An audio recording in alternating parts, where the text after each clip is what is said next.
Hello students, welcome to the channel. Today we will continue our chapter 3 Democracy in Action part 2. इसमें हम already topic discuss कर चुके हैं. If you don't see that video, just go and watch that video.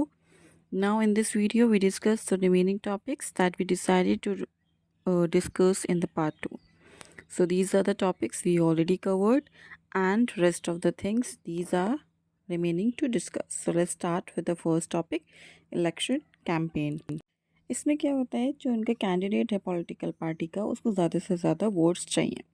उसके लिए वो हर एक के दरवाजे पे तो नहीं जा सकता. They don't have enough time and say कि please give me vote, we are doing this, we are doing that.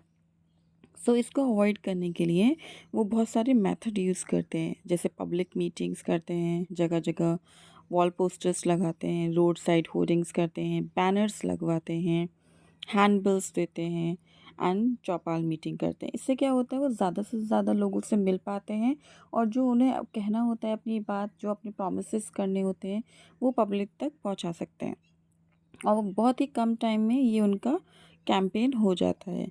But now a days instead of these things, political parties अब क्या कर रही है, रेडियो पर अपना एडवर्टीज़मेंट दे रही है, अपनी पार्टी का एडवर्टीज़मेंट दे रही है. टेलीविज़न पर दे आर यूजिंग एड्स. आपने देखा होगा इन बिटवीन IPL मैचेस और movies they are coming and they are giving the advertisement कि हमारी पार्टी ये है, हमें ये वोट देना है और हम ये करेंगे, हम वो करेंगे. So many promises they are doing.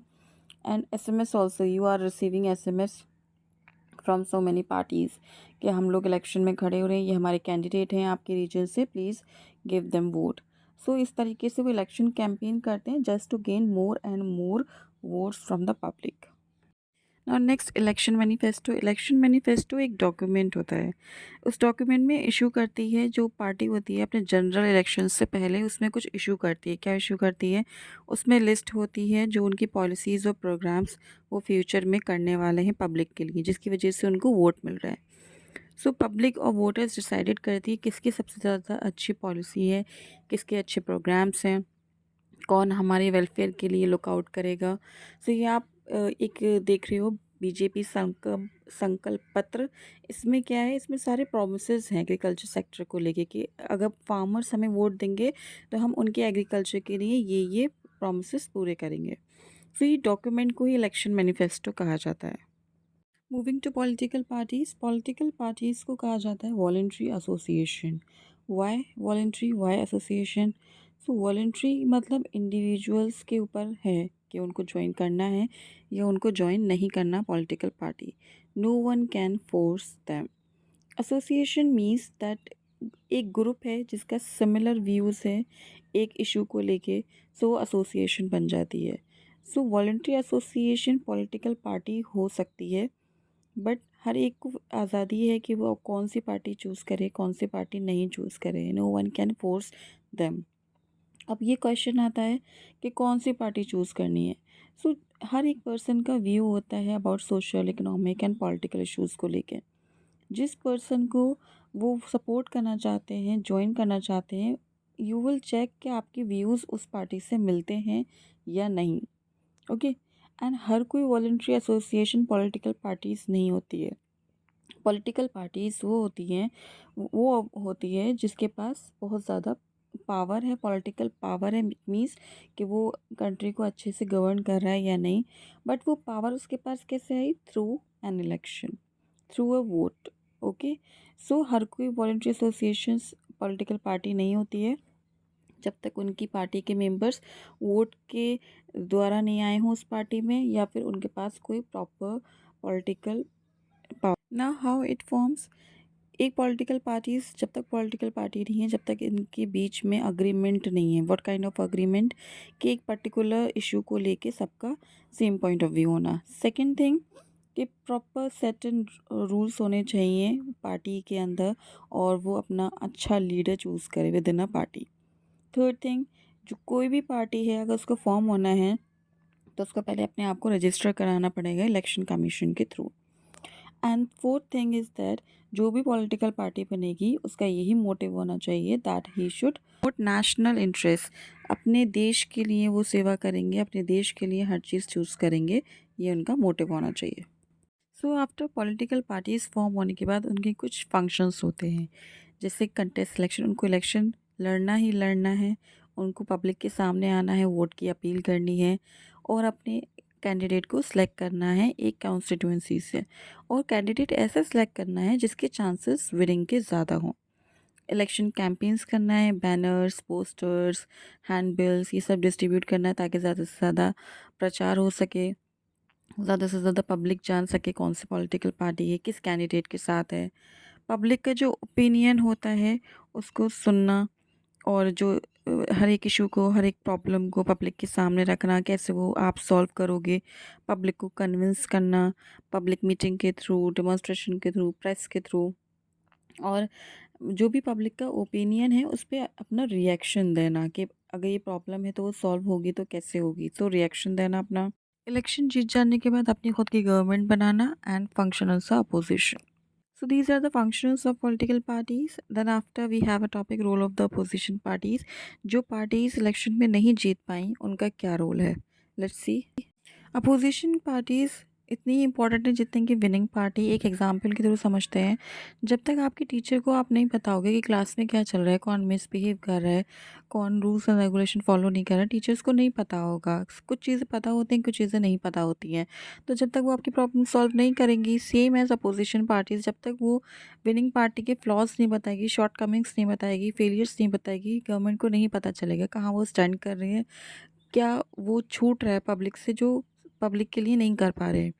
So they are point out shortcomings and failures. वो गवर्नमेंट के ऊपर नज़र रखते हैं, चेकआउट करते हैं कि whether they are doing the work properly और नॉट। और वो एक तरीके से वॉच डॉग है किसकी, पब्लिक इंटरेस्ट की, कि पब्लिक खुश है या नहीं, पब्लिक अपनी बात कह पा रही है गवर्नमेंट से या नहीं, गवर्नमेंट अच्छे से रूल कर रही है पब्लिक के ऊपर या नहीं, वो पब्लिक के प्रॉब्लम को सॉल्व कर पा रही है या नहीं। ये सारी चीज़ें अपोजिशन पार्टीज देखती है। पॉलिटिकल पार्टीज़ इंडिया में बहुत सारी हैं, जिसमें से कुछ नेशनल पार्टीज़ हैं, कुछ स्टेट और रीजनल पार्टीज़ हैं। नेशनल पार्टीज़ वो पार्टीज़ होती हैं जो all over India election contest करती हैं, जिसको हर कोई जानता है, जैसे कांग्रेस हो गई, बीजेपी हो गई, बीएसपी हो गई। ये नेशनल पार्टीज़ होती हैं। स्टेट और रीजनल पार्टीज़ वो होती हैं जो with in a state contest करते हैं इलेक्शन, और स्टेट के बाहर वो नहीं लड़ सकते election as a general election. So state और रीजनल पार्टीज़ वही होती है, they are contest election with in the reason.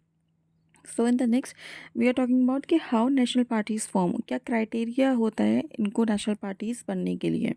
क्योंकि पहले तो वो स्टेट पार्टी होती है, उसके बाद वो नेशनल पार्टीज़ बनती हैं। कैसे, वो इलेक्शन कंटेस्ट करना है उनको, इलेक्शन 4 और मोर स्टेट में उनकी जान पहचान होनी चाहिए। और जब वो इलेक्शन करेंगे 6% ऑफ उनको टोटल वोट आना चाहिए। एंड दे हैव टू वोन at least 2% of total number of seat. 2% उनको टोटल नंबर ऑफ सीट मिलना चाहिए चारों स्टेट से, और इन चारों स्टेट में उनकी पहचान होनी चाहिए। After that they are becoming national parties.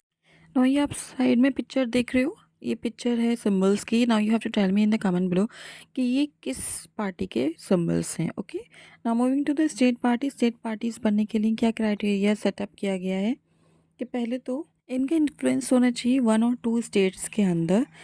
Shiromani Akali Dal जो पंजाब में थी वो पहली पार्टी फॉर्म हुई थी और सबसे ओल्डेस्ट पार्टी थी 1920 में। उसके बाद बीजू जनता दल जो कि उड़ीसा में बनी थी।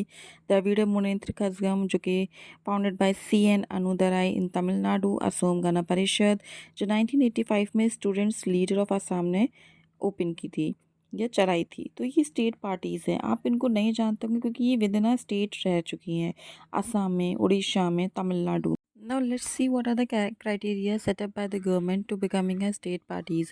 6% टोटल वोट आना चाहिए जनरल इलेक्शन से, और वो नॉट लेस देन 6% जो स्टेट असेंबली होती है उसके लिए।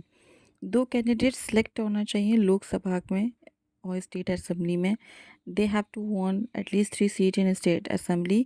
एंड 6% टोटल वोट आना चाहिए स्टेट के अंदर, और उनका एक 1 कैंडिडेट इलेक्टेड होना चाहिए लोकसभा में।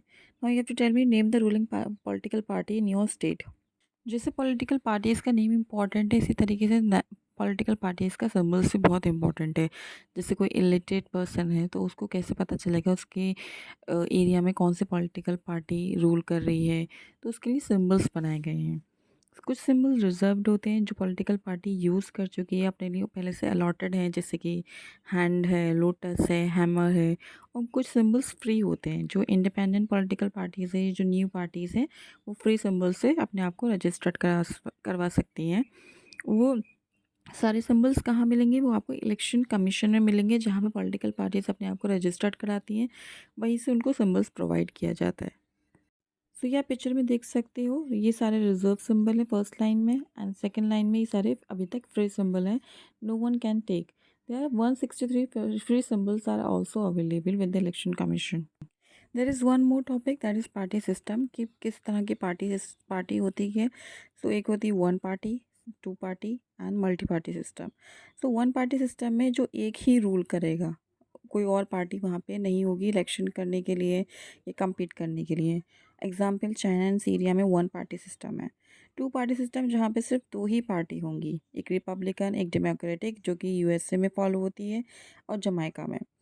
India is a multi party follow a multi party system. India के साथ साथ इसराइल में भी मल्टी पार्टी सिस्टम है, क्योंकि एक पार्टी के साथ साथ बहुत सारी पार्टीज़ हैं एक दूसरे से compete करने के लिए। सो ये पार्टी सिस्टम है जो कि पूरे ऑल ओवर वर्ल्ड में फॉलो होता है, one party, two party and multi party system. So with this note, we complete our chapter 3. In the next video, we will meet with the new chapter. And whatever your doubt, just comment below. I'll give you a response. Thank you so much for listening to the video.